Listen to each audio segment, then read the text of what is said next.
and welcome to, what are we, Friday the 12th of June.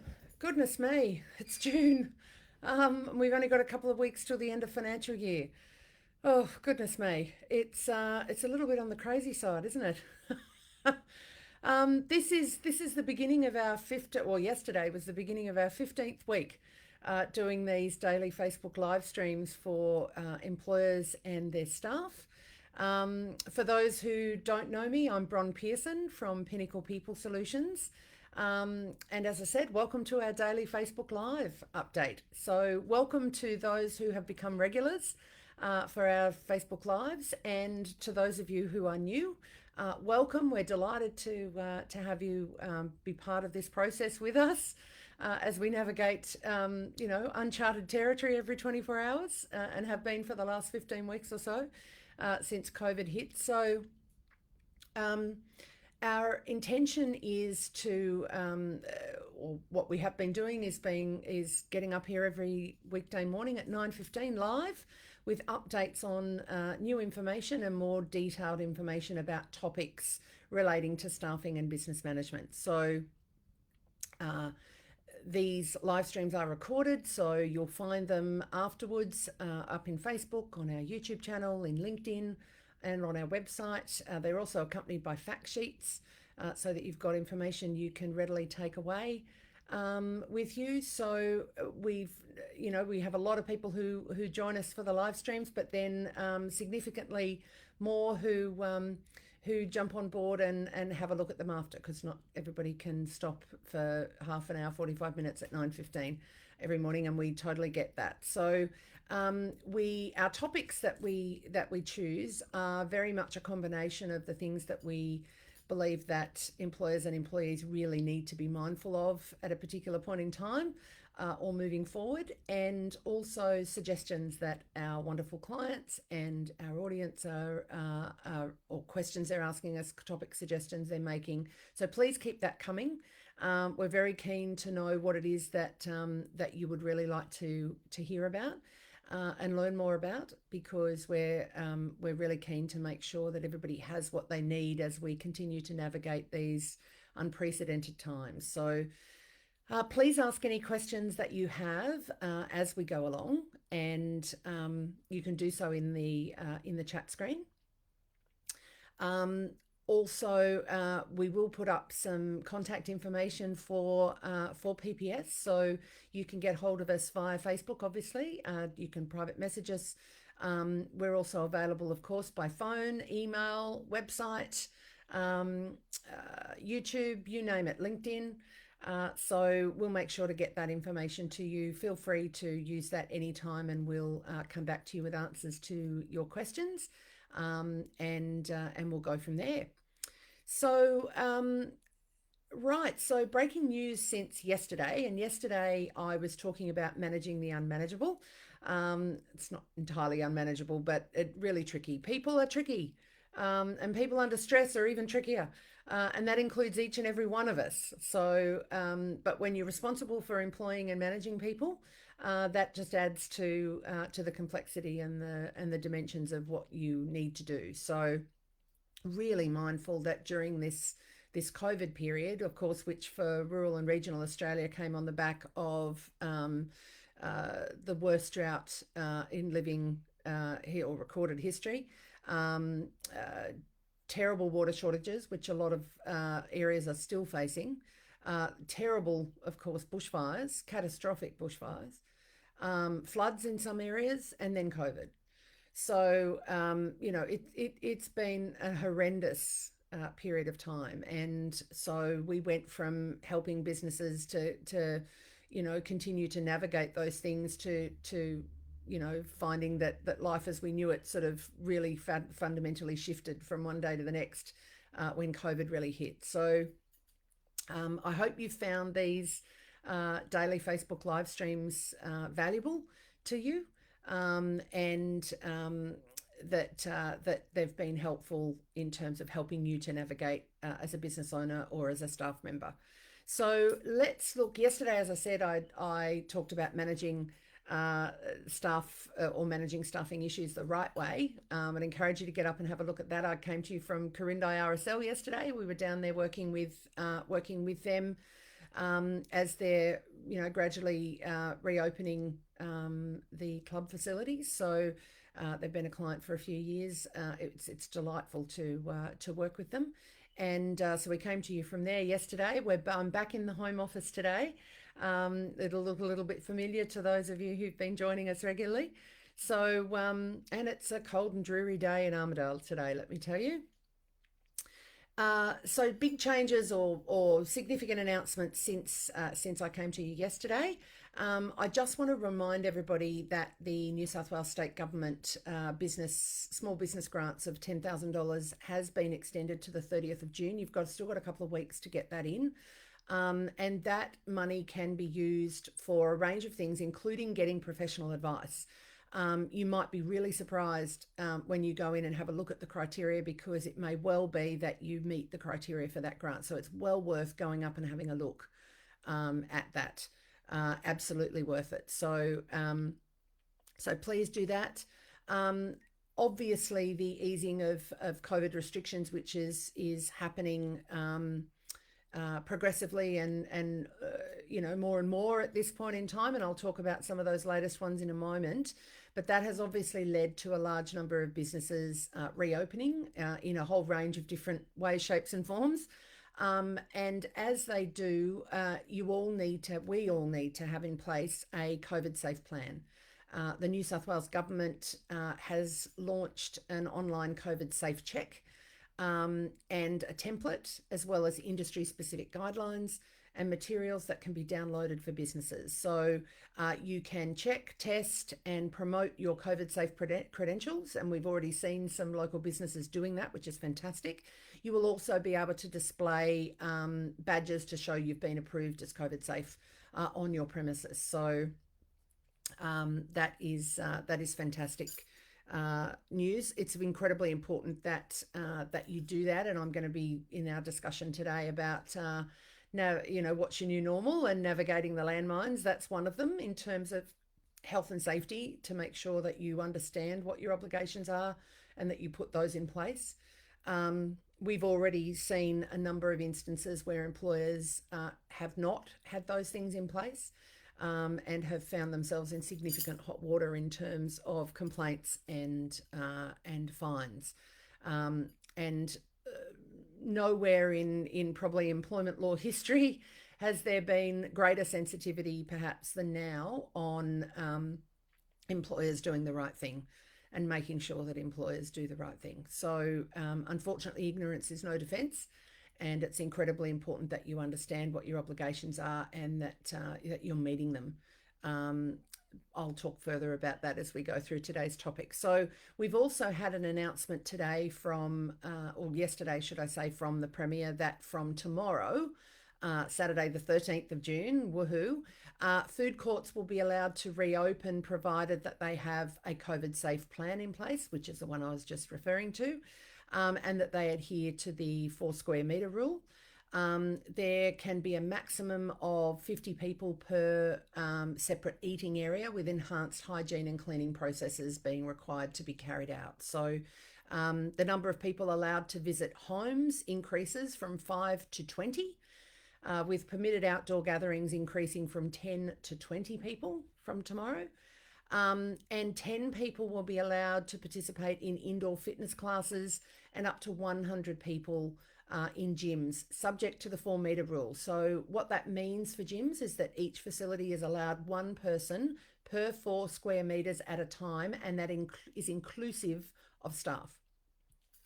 So that's happening from tomorrow. And of course, we got the news earlier this week that from the 1st of July, all sport for all ages will be allowed to recommence, which is very exciting for those of you who've been getting cabin fever and haven't been able to do and participate in your normal sporting endeavours. So really look forward to that on the 1st of July.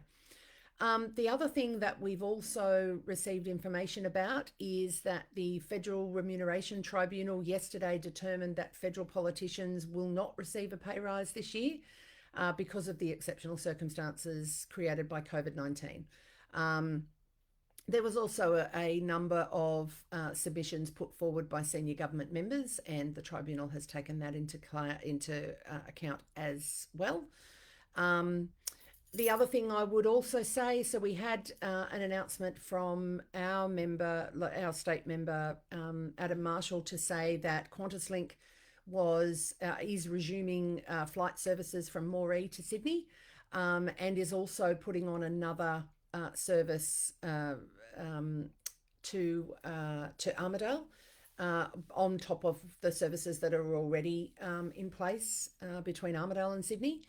We've also heard that from the 6th of July, Rex, regional airlines, will increase the number of regional flights in New South Wales, Victoria and South Australia, but not every regional area is going to benefit from that. And to date, we don't have any indication of whether there will be a resumption of flights from Armidale to Sydney for those who are local.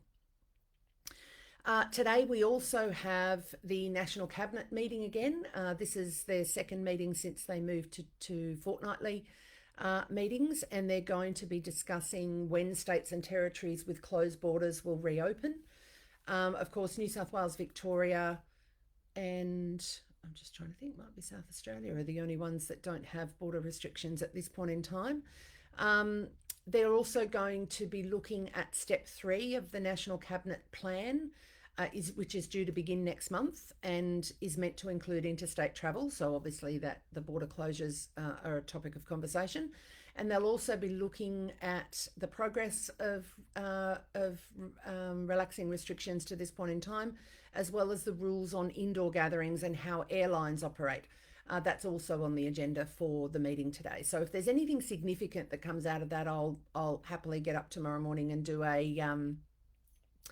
a special live stream tomorrow morning if there's anything that is of immediate need for businesses and their staff to know. If not, I'll pick up on the outcomes of today's National Cabinet meeting on Monday. Okay, so today's topic, perhaps fitting given the current climate and situation, is what's your new normal? And I've added to that navigating the landmines, because probably there's never been as many landmines as there potentially are at the moment. And I don't want to strike fear into the hearts of business owners, managers and employees, but quite frankly, things have moved at such a rapid pace in the last 15 weeks, and new normals are likely to be ongoing normals. It's very unlikely that we're going to see a return to the way that business was conducted 15 weeks ago. So things have rapidly changed. They're continuing to change, and there's a whole range of things that we can expect to need to embrace and consider moving forward that we wouldn't have 15 weeks ago. So the first question I would ask you, I guess, for those of you who are joining this, is what does work look like for you now? Whether you're a staff member, whether you're a business owner or a business manager, I credit it probably looks completely different to 15 weeks ago. For a lot of people, it looks a hell of a lot different because it isn't there. Their business isn't there, their employment isn't there, and they're not sure what's going to happen moving forward. For others, they've been able to hang on to this point in time, but perhaps the cliff face is approaching come the end of September if they're eligible for JobKeeper, and they're not sure how they're going to manage post JobKeeper in September. So next Monday, I think it is, certainly on the next week, I think it might be Monday, I'm doing a topic on how you're going to be post JobKeeper, if indeed you're JobKeeper eligible. Because there is a concern that economically and certainly in the business community that as fantastic as having the supports in place like the JobKeeper wage subsidy for those who've been able to access it is great, but what happens post the 27th of September, and will your business recover enough for you to be able to navigate moving forward, or will there be another round of redundancies and stand downs and those sorts of things in the lead up to that time? So that question is really important. What does work look like for you now?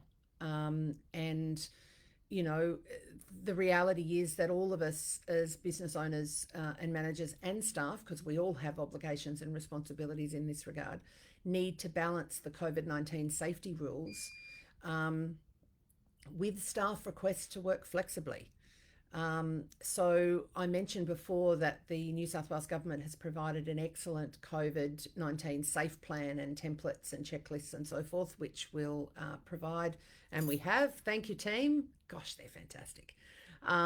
So that detail is up there. Thank you so much for popping that up there, and our contact details are up there also. So feel free to reach out if you want to chew through anything, or we can help you in any way. So you need to have your health and safety ducks in a row when it comes to COVID-19. And you've needed to have those in a row ordinarily, because the work health and safety legislation that applies, no matter what state you're in, is pretty significant. And so it should be, because every single one of the work health and safety regulations and laws that are in place because somebody had a life-changing accident or they died. And you know, look, my view is that the intention of health and safety legislation isn't to wrap you up so tightly that you can't actually do your business. That's not the point. But the point is to hopefully have, you know, with the intention of every staff member coming and going from work every day with all their limbs intact, and them being, you know, not mentally scarred by being in the work or doing the work or being in the work environment. So those things are really important. And of course, with the advent of COVID-19, the safety rules have come to the front and centre, as you would expect. The government have introduced safety principles and a whole range of resources and checklists and such for industries and industry-specific information on the Safe Work Australia website. And that has been National Cabinet's choice to have that be the repository of where the information and resources will be. Every state also has its own resources. As I said, a couple of days ago, the New South Wales government introduced the COVID Safe Plan, and our team have popped up those details for you. It's also an opportunity for you to be able to tell your customers and the community that you are COVID safe, to display that, to get that safety accreditation, and be able to display that. It's really important, and trust me, clients and the public are going to be looking for that. When they're looking to interact with you as a business. So it's managing and balancing your health and safety obligations, and with the fact that you have a whole range of obligations in terms of staff who might request the opportunity to continue to work flexibly. So the question, what does work look like for you now? Obviously, it's looking very different to what it did 15 weeks ago, and it's largely not going to go back likely to what it looked like 15 weeks ago. I can tell you that right now, and it's never more important for you as business owners and managers to understand your employment obligations really, really well, and have all of those particular ducks in a row. Because a lot of staff, this is from the inquiries we're getting and the support needs we're servicing for business owners, are requesting to be able to continue to work flexibly, even as their workplaces might be starting to introduce a staggered return to premises, for example. And there are particular regulations and obligations that employers have under the Fair Work Act to consider the obligations that they have in terms of staff requests for flexibility. And the reverse onus of proof is in case there, which means that if your staff member fits into one of the 5 categories under the Fair Work Act, that means that they have an entitlement to ask for flexibility, and you consider that and say no, you have to be able to demonstrate why not, rather than why, rather than them having to demonstrate why. I mean, they need to have a reason, and that needs to be lawful and all of that. But you need to consider that request. You need to reply in writing within 21 days. And the fact of the matter is, a lot of businesses have, by force of need, have moved to working in ways that they would never have conceived of working 15 weeks ago. And that has meant that there's been a demonstration to both business owners and staff as to what works and what might not work in terms of the levels of flexibility. And so a lot more requests are coming through now from staff who want to keep working flexibly. And that puts a lot of demand and expectation on you as the employer to determine what's possible moving forward. And we have had some employers who've gone, oh, look, I just want to rewind the clock and go back to 15 weeks ago. Can't we just do that? Can't we just get everybody back in the office and go on our business as if this didn't happen? The answer to that is absolutely not. Not only have you got the 4 square metre rule and social distancing and regulations around common areas and hand hygiene and cleaning and a whole range of different things, which are going to be in place for a considerable amount of time, if not for the indefinite period moving ahead. But you've also, which is going to limit what you can do in the spaces you've been in. But it also, in 15 weeks, you've also demonstrated as a business that you can pivot and move flexibly. And it's going to be very hard for you to say no to staff requests for flexibility if that's already been able to be demonstrated to be done effectively. I'm not saying you can't say no. You can in certain circumstances, but get advice. Obviously, your health and safety obligations, as I mentioned, are equally demanding on you as the employer, no matter where your staff are working. So when you're considering flexibility and the option about working, in ways that are far more flexible than you did 15 weeks ago, perhaps as a hybrid continuation of the sorts of things you've had to put in place in the last 15 weeks, you need to remember that your health and safety obligations do not change no matter where your staff member is working for you. So if you've been a little bit laissez-faire in the last 15 weeks because of out of necessity, you really kind of haven't been on top of working from home checklists, ergonomic checklists, making sure that people are able to work safely at home, that they don't have any undue risk, then now's the time to get all of that stuff sorted well and truly, because you have that health and safety obligation no matter where your staff are working. So if they're working somewhere where you're not able to visibly see them, which a lot of people do, and are going to continue to do, then that may work brilliantly for your business. But you do need to make sure that environment or those environments that your staff are working in are healthy and safe for them. Things will not look like they did 15 weeks ago. Likely they will not look that way ever again. And so what we're seeing is rotating rosters of staff where business premises are not large enough to accommodate the numbers of staff that were in there before. We're seeing sort of rotating rosters. You've got teams, A and B, or different colours that are doing week about, and then there's a deep clean of the office before the next team goes in. You've got situations, we've got a lot of clients and inquiries coming from businesses that have premises that no longer will either accommodate everyone like they did before, or indeed those premises might be redundant, either because they can't fit everyone, or that business has now worked so successfully flexibly that it actually doesn't need that overhead anymore. And that is a serious consideration for a lot of businesses at this point. They are getting, business owners and managers are getting many, many more requests to work flexibly. There's in a lot of businesses a need to continue to work flexibly. That means that as business owners and managers, we need to be really on the ball in terms of managing team dynamics and expectations moving forward. And if those things are not being really well catered for, things are going to fall over real quick. There's a difference between people kind of holding their breath for 15 weeks and doing what's necessary and trying to navigate what those new normals are looking like from here on out. So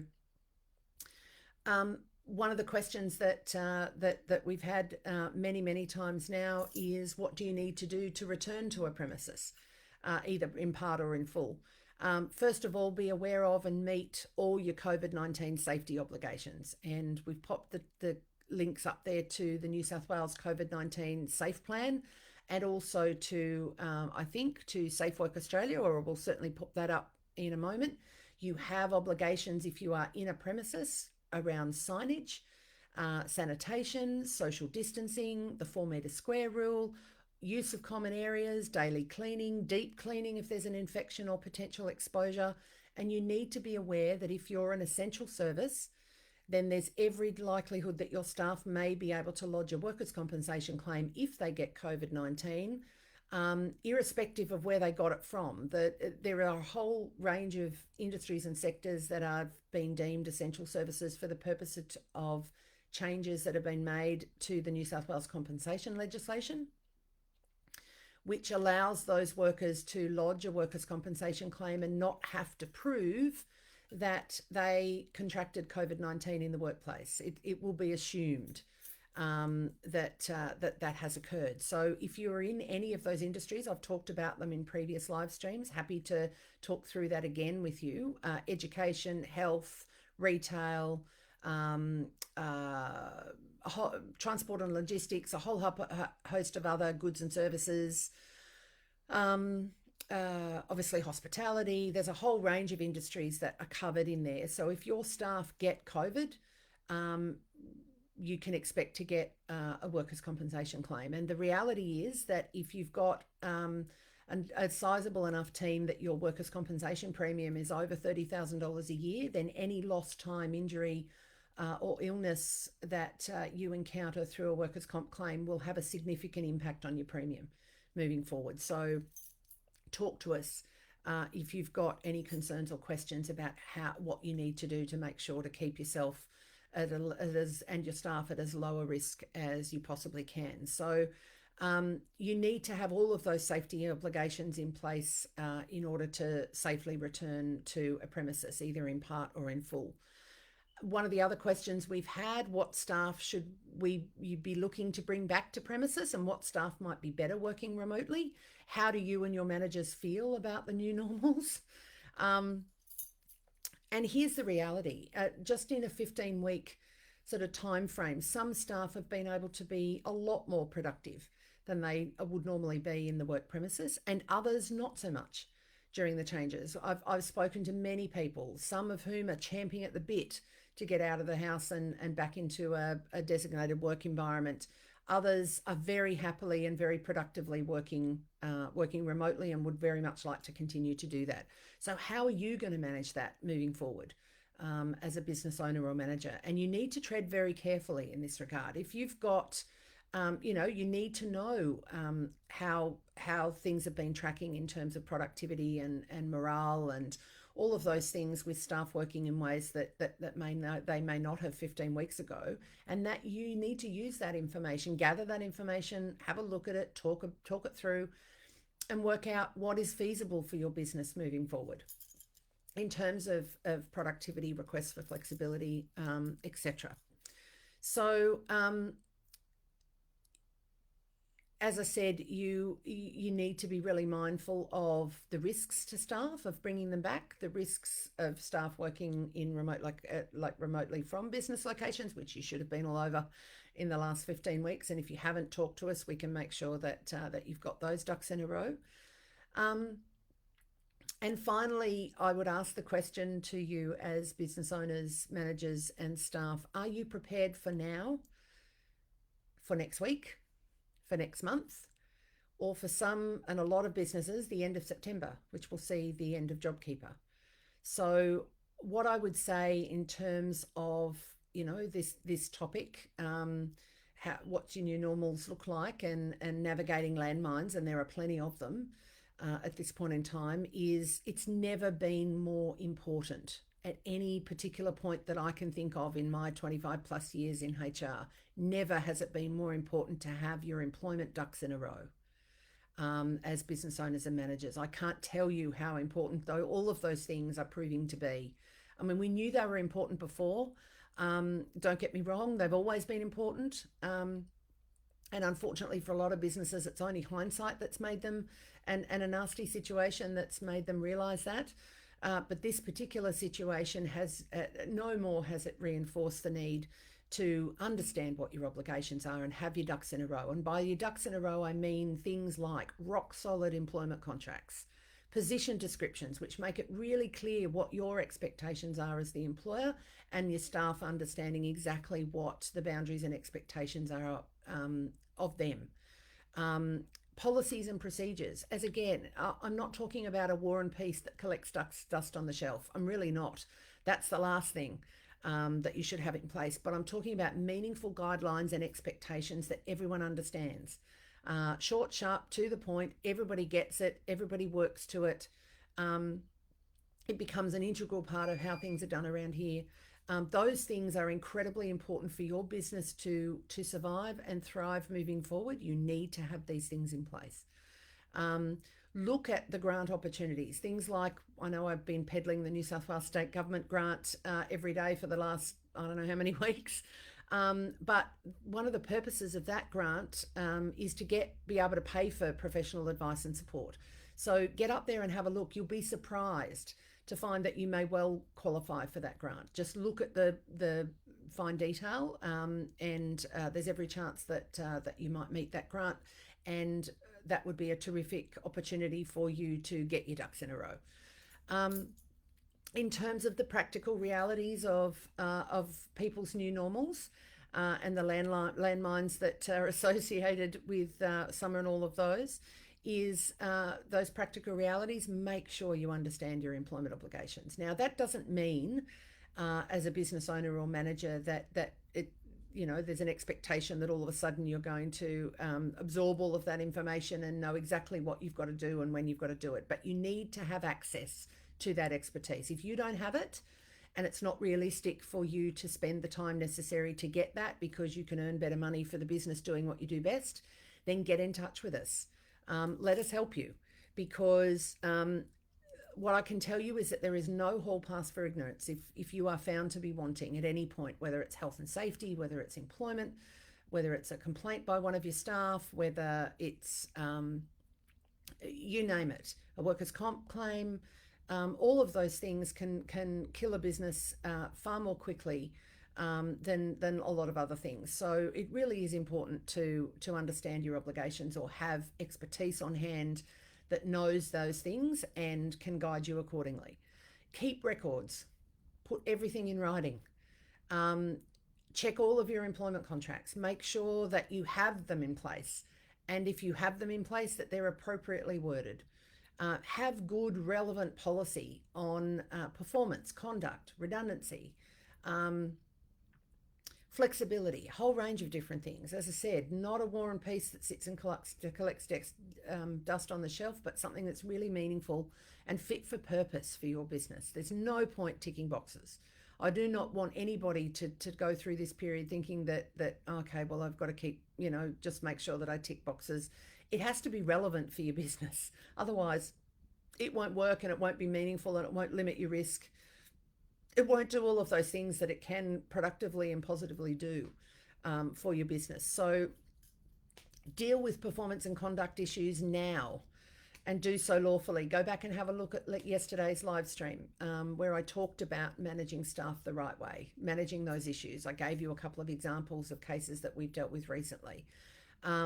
Make sure you're meeting your record keeping obligations. Have good, robust infrastructure in place. And if you're not sure whether you've got that in place or how to go about it, get in touch with us. Have an obligation-free sit down with us, and potentially you can walk away from that knowing exactly what you've got to do without any cost to you. If it turns out that you then know what you've got to do and you need help to get that in place, then we're more than happy to help you.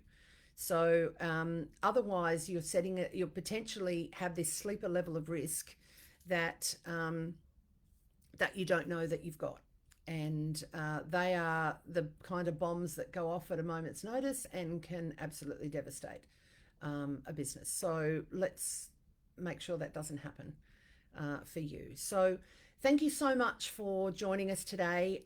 We really appreciate it. If you've got any specific questions about your business, or you want us to help you in any way, shape or form through this COVID-19 nightmare, and any of the things that face your business moving forward, please contact us anytime. Obviously, we're up here in Facebook, but of course, phone, email, website, all of those things. Please join me next week. I'll be back here on Monday, unless there's something substantial that comes out of National Cabinet today, in which case I'll do a special live stream in the morning. If we're going to do that, we'll put a web post up tonight to let you know that that's happening. Otherwise, I'll give a good overview on Monday. And in fact, let me just have a quick look at Monday's topic. Where are we? Just bear with me one moment. So Monday, can your business survive without JobKeeper? I was pretty sure Monday was JobKeeper again. So a really important question for a lot of businesses, and you should be finding that out now if you don't know that already, and making plans towards that now. And we can help you with that. So on Monday, I will be talking about can your business survive JobKeeper? So please look forward to joining us then. Invite your colleagues and friends and family along as well. That would be great. Bear in mind that these live streams are all recorded, catalogued and available to you up on our website and in our YouTube channel and on Facebook. So feel free to go back and watch those. In the meantime, between now and then, have a wonderful weekend. Enjoy getting back to the gym if that's your jam from tomorrow. I'm certainly looking forward to it. I look forward to having a few more people around. But obviously, please only hug the people that you can. Wave cheerily at those that you can't. Stay safe. Stay distant. Socially distant. Let's all be responsible so we don't have to go back into lockdown situations. We all have an obligation to be responsible around that. Wash your hands, great hand hygiene, and we'll really look forward to seeing you on Monday. Thank you so much for joining us again today.